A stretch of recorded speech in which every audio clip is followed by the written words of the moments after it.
রায়ধনী কি এখনো আসেনি যমুনা পুলিনে? বেশ তো, আমি আর কিছুক্ষণ তার জন্য অপেক্ষা করি। দেখি না প্রেমময় আমার সাক্ষাতে কতক্ষণে যমুনা পুলিনে আসে। এদিকে অন্তরে অন্তরে ভালোবাসা যদি থাকে তবেই এই কর্ম করা সম্ভব। শ্রীমতী যে দেহ মন প্রাণ জীবন যৌবন সকলে সঁপে দিয়েছে ওই অনাদিরাদি গোবিন্দের রাতুল চরণে, তাই তারও আজ সেই বধূর বদন মনে পড়েছে। তাই মনে মনে চিন্তা করলেন,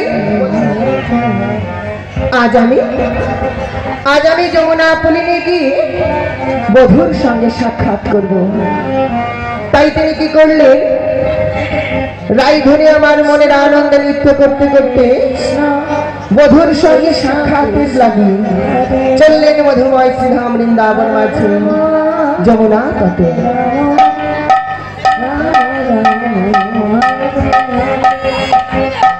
কৃষ্ণ